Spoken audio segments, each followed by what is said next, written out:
In a world where crisis seems to be too familiar occurrences, where we dive deep into pressing global issues, the extraordinary individuals are working to make difference, and the importance of the coordinated humanitarian response cannot be overstated. From natural disasters to conflicts and pandemics, the need for aid and support knows no boundaries.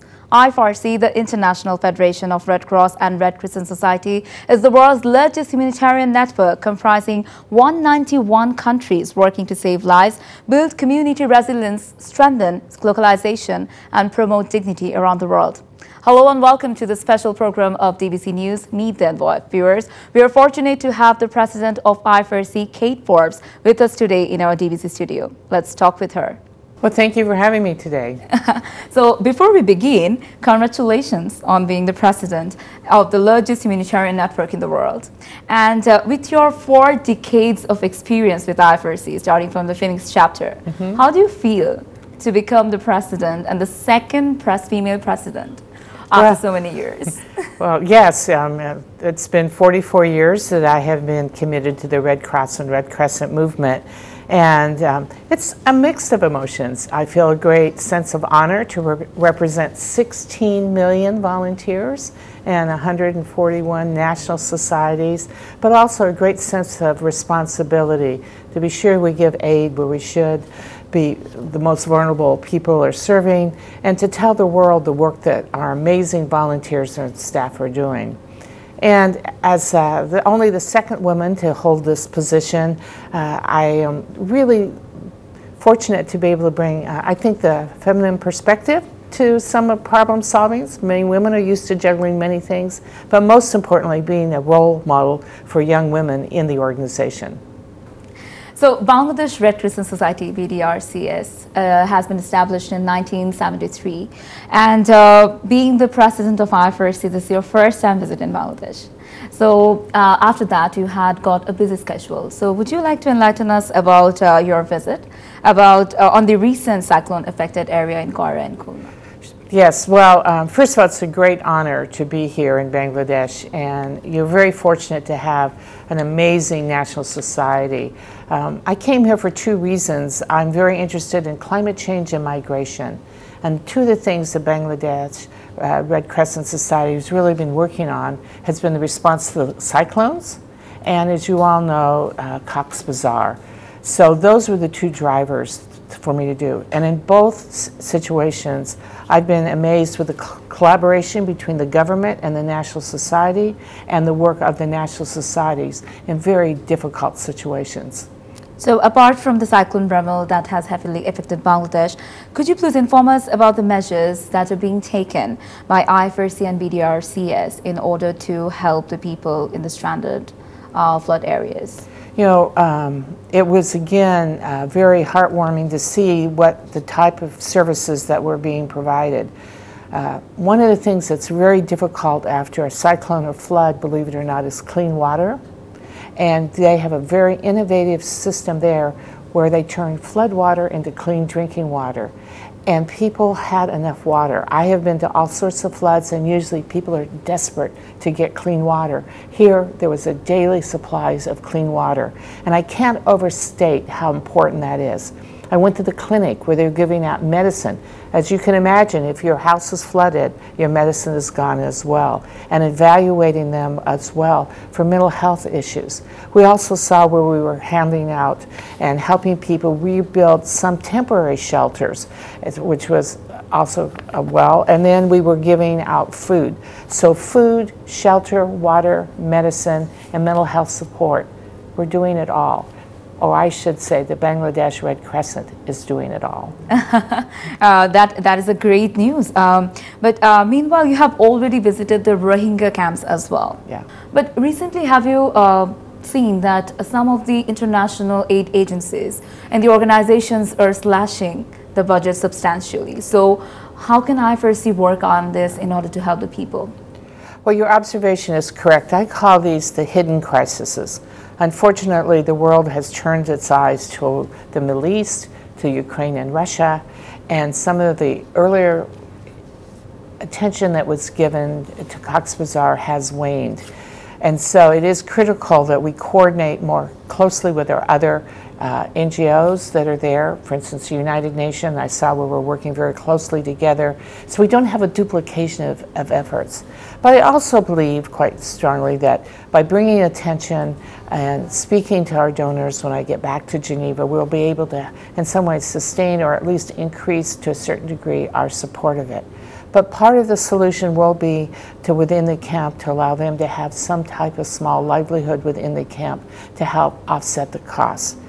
I want to be sure to congratulate the government and the Bengalese citizens for opening up their country and their hearts to these people who were forcibly pushed out of their country.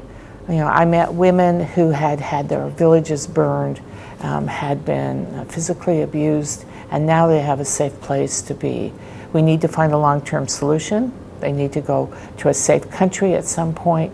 But in the interim, there's a commitment between the NGOs. I met yesterday with a series of ambassadors to again say, Cox's Bazar is still here, the crisis still exists, we need to meet the crisis. On that note, I would also like to address that you know that Bangladesh is one of the worst sufferers of climate change, the global climate change, as we're talking about. So we can also see that Cyclone Ramal and consecutive cyclones are taking place along with alarming heat wave. So is Ifrc along with BDRCS taking any strategic approach in order to prevent or prepare for more adverse effects in the future in the humanitarian aspect? You've identified two things that are very severe that have come out of climate change, heat and severe storms. And I'll just talk about heat for a minute. I also say it's an invisible storm. You know, cyclones, you see the rain, you feel the wind. Heat, not. And it can be just as deadly. I actually live in the United States in the Sonoran Desert, so I'm very familiar with the dangers of heat. And I think we need to do a much better job in helping people understand the threat of heat and thinking about shelters, cooling shelters, as well as we do for shelters for cyclones. And what we're doing, we realize we cannot just spend all our time responding to disasters. They're too frequent, they're getting bigger, they cost more money, we have to be more prepared. And preparedness includes, you know, early warning systems, which Bangladesh leads the way in. It concerns where you build, how we locate people, how we educate. Just this week, I was honored to open up the new Emergency Operations Center. And your station may want to do a feature on that, where in real time, the Bangladesh Red Crescent is monitoring weather, knows where it's coming, knows how to do the early warning system, and as well as dispatch volunteers and staff.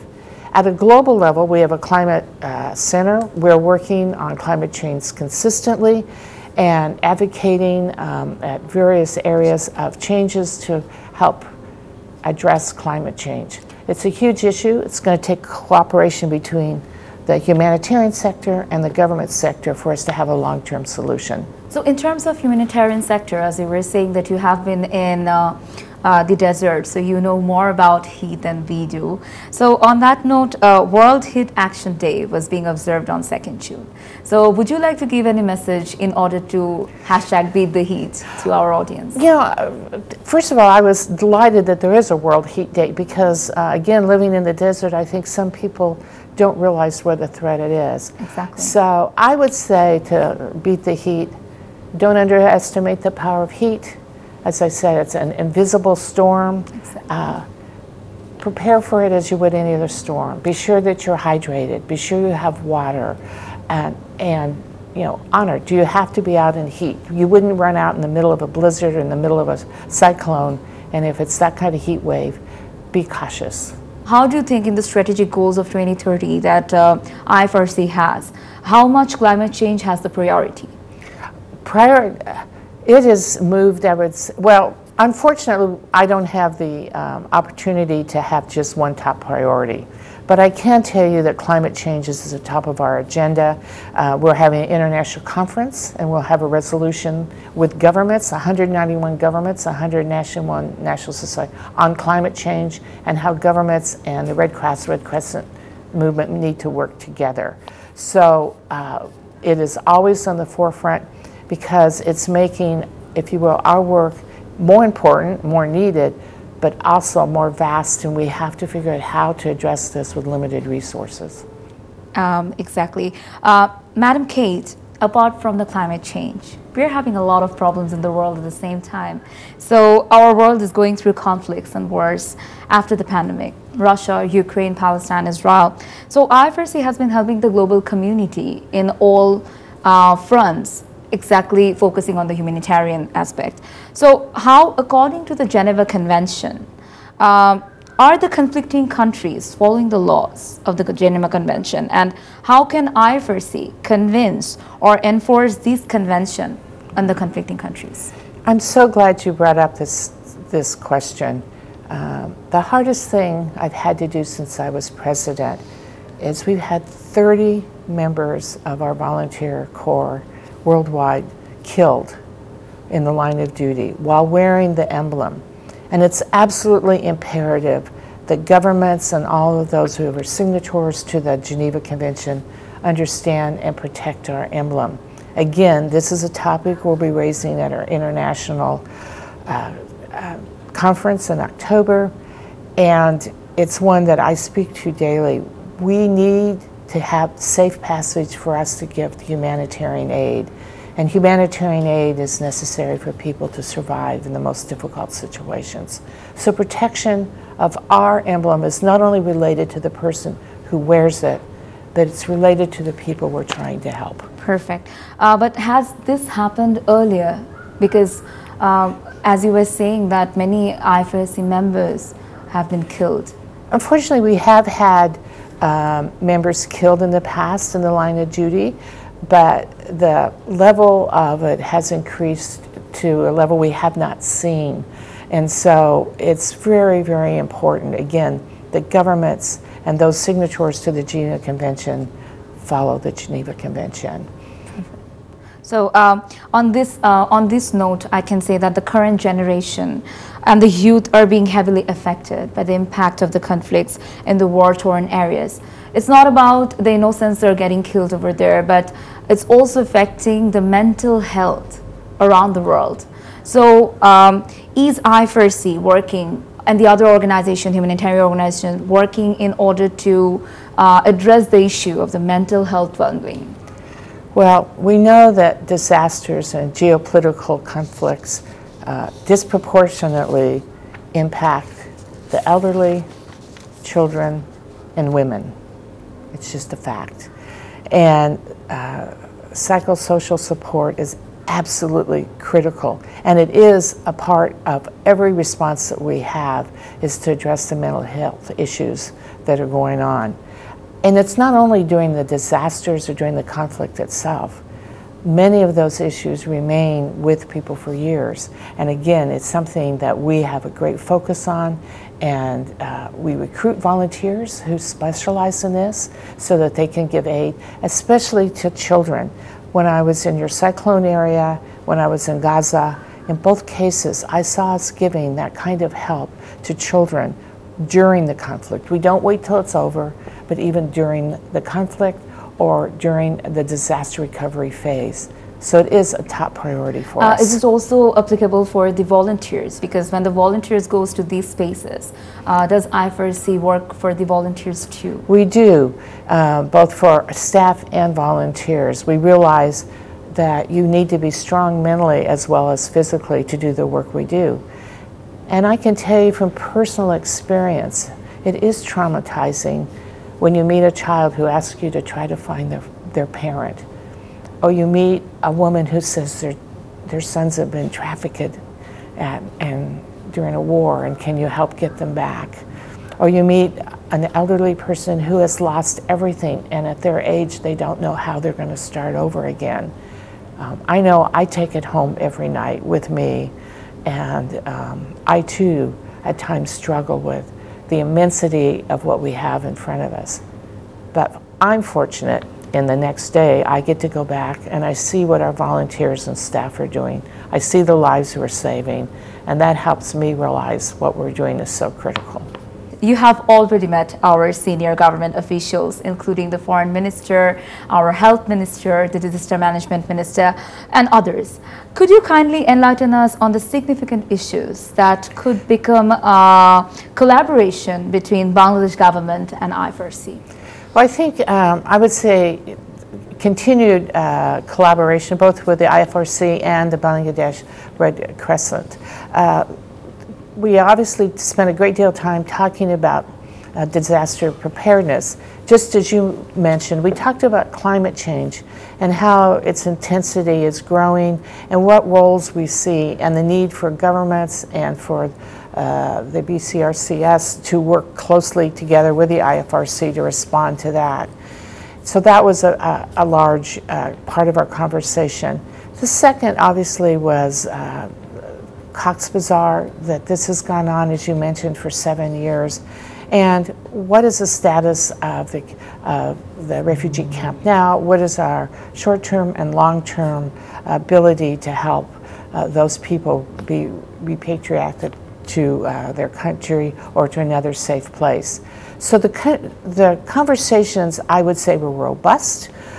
They were, we all at times had different viewpoints, except for we want to make the citizens of Bangladesh safer from climate change and find a resolution to the 1 million people who are currently living in Cox's Bazar. I think they were productive. I think there'll be more of them in the future. And I think with understanding the needs of both situations and our expertise, we can do more. Perfect. We believe that we would be able to do more. And you have already met our Honorable Prime Minister. And how was the meeting with her? You know, what an honor to meet your Prime Minister. Her life story, what she has done for the citizens here in Bangladesh, how she understands the plight of a refugee, having been a refugee, was so evident. It will be an experience that I will remember for the rest of my life. It truly was. I feel very, very honored. That is so great. But on that note, would you please enlighten us about the focal points of discussion that you had with our Prime Minister regarding the Ifrc? You know, first of all, I'll brag a bit in that I thought one of the focal point was her deep understanding of the Red Cross Red Crescent movement, how her father was the signature to we were the first international organization. How she told me how as a small child she raised money for the Red Cross at that time. And then we move forward to today, and her passion again for the refugees, having been a refugees, we talked about, you know, we have short-term issues now in the camps. We need a long-term solution. How can we at the Ifrc support the government? And that was very fruitful. And we talked a bit about, obviously, climate change and being women, I think, and mothers. We talked a bit about children and malnutrition and how she has addressed a lot of those issues here within the country and how that still is something we need to work. As I said, we don't get to just work on one problem at the same time. So climate, refugees, the history of the Red Cross, but more importantly, the future of the Red Cross, how she just had appointed a new board who appear to be very strong, very enthusiastic. So, and a bit on global issues as well, as you are a member of our, Bangladesh is a member of the governing board of the Federation, of the Ifrc, and that your members are involved in international issues as well, not just issues at Bangladesh. So on that note, how would you see Bangladesh's role in the governing body? Well, they're absolutely critical. As you've mentioned, climate change, you are there. Our board meeting at the next meeting will be on climate change, and to have your perspective, you're living it, you know what it means to be. Our last board meeting focused on migration, and your member was one of the speakers on that subject. So you bring an expertise, you bring a view of a country with a high population density that we have to have creative solutions to. So they're a strong voice that I listen to carefully and often seek out to be sure that my decisions are the right decisions. That's great, because based on your decisions, a lot of things matter these days. It's true. Because it has been your long experience with Ifrc, and we're glad that you are with us over here. So as we can see that you have already seen the activities of BDRCS, the Bangladesh Red Crescent Society, and you also met the leaders. Do you have any particular observation or recommendation concerning about their activities? And what is your opinion about Bangladesh Red Crescent Society? Well, so observations. Amazing youth, young adult volunteers, highly enthusiastic and participating in all aspects of the organization.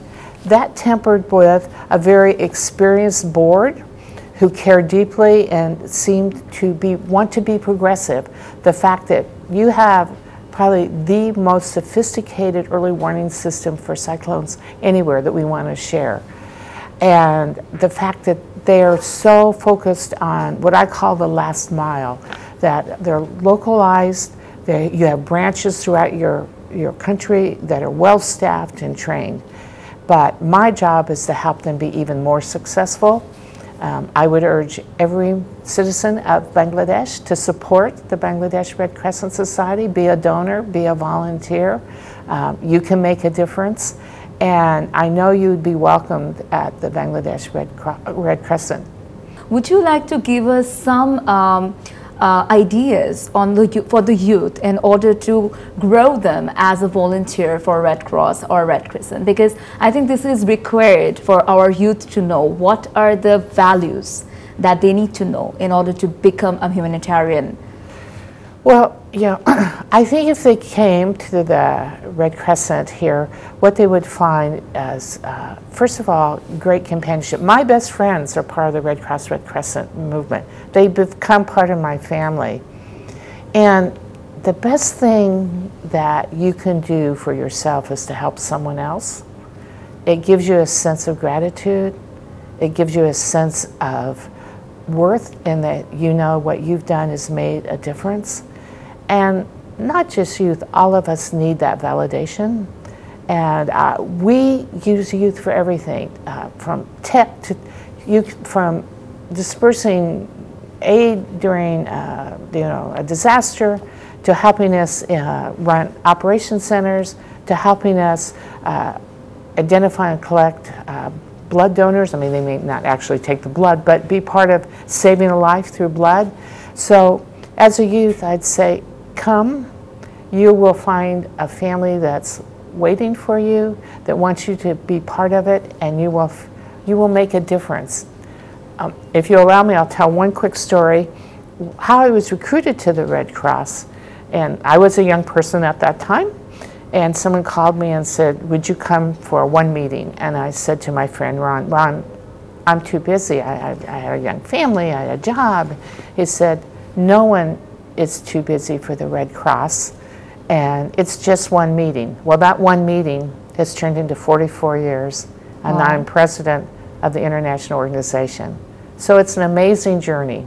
I would urge everyone to be part of it. That is a great insight. Thank you for sharing with us that one. But as you have mentioned earlier, Madam Kate, that the early warning system and in disaster management in Bangladesh can be serving as a model for other Red Cross and Red Crescent countries. So how can Bangladesh replicate this humanitarian help for other regional countries? Well, one thing, we're giving them a platform to do that. We have regional conferences, we have international conferences, we're showcasing it, we're talking about it. We have something called the Sofarino Academy where people go to get information, and as a model we are having them talk about that. We'll also have our major donors come and see what this is all about so we can have the financial stability to do it. So part of it, again, that's my job. But part of it, you have a member on the board as well, is to talk about it, which we do. And keep performing like you have in the last cyclone, and people are going to be pounding at your door to figure out how to do it. So being the president of Ifrc, in the current situation of natural disasters, climate change, man-made conflicts like wars and hunger crisis, What is the most challenging crisis you're facing as the president of the largest humanitarian organization right now? You know, again, I wish I could pick one, but I think the challenge is a couple of things. First of all is to, as you can imagine, it's very complex. You know, first the challenge is to attract donors, retain donors, and by that we have to deliver a superb service, which I believe we do. Second is to do exactly what I'm doing today. The world reacts to things that they see, so we need to do that. In many cases, especially the geopolitical one, we need a government solution before we can go in to get government aid, give humanitarian aid. So helping educate governments to help give us the peace that we need to be able to deliver the aid is absolutely critical. So I wish I could say I had one, but I try to balance you know, obviously large impacts and also solutions that go across the board. We just talked about your early warning system. That's not just fixing it for Bangladesh, right? If we can replicate that, that helps globally. Other regional countries Other regional countries. And maybe you have a cyclone, they have a typhoon. Where I live, we have hurricanes. But the same kind of, so my job is to, every day is to say, what today can we do? We can have the greatest impact. What's being forgotten that we can bring light onto? And how do I educate more donors and recruit more volunteers to be part of the movement? So being the female president after many years, are you facing any extra challenge? Well, you know, I think no matter who sits in the chair of the presidency, it's challenging. But, you know, there's probably a bit more eyes on me than would it be a male. I often wonder, my predecessors, if they ask them, how was their wife dealing with this? And I get asked, how is my husband doing? Very well, by the way. So thanks for clarifying. So from that standpoint, but if I feel any pressure, I want to succeed because I want young women to know that you can move to the highest position of the largest humanitarian organization in the world. And if we can do this job, we can do any job. We believe so, and we have our Prime Minister as a woman. So absolutely, we do have examples like that. Absolutely, you're very fortunate in your country to have such a strong woman as a role model. Perfect. So as we all know that this is your first time visiting Bangladesh, so what is your impression about your country, its culture? Have you tried any food? Of course. And the environment? Well, impressions. From the moment I got off the plane, the warmth of the Bangladesh people was evidence. And I have seen that across the board. And also their caring attitude throughout, whatever. So that was one impression. I must admit, your traffic has been something I haven't really experienced, but we get from point A to point B, so it's all working out. I've enjoyed the food very much. The flowers have been spectacular. But in my heart, what I'll take back is the warmth of the people, their commitment to making a difference, and how the world really needs to see what a strong country you are. You're resilient, you're innovative, and that I really hope you have a larger voice globally. Madam President Kate, we are near to our interview. We are at the end of our interview. Would you like to share a message for our volunteers and viewers? I would say to the volunteers and the viewers, just thank you. First of all, the viewers for listening to me and understanding it, and to the volunteers for the spectacular work you do in the most difficult situations, and for being innovative, enthusiastic, and giving me such a warm welcome. Thank you. Thank you for being with us in the DVC studio. It's not just about what we do and how we do it. It's about the changes that are shaping our world today and those on the horizon in the next decade. With our collective efforts, we can strive to make the world a better place. That's all for now. Thanks for watching Meet the Envoy. Stay tuned.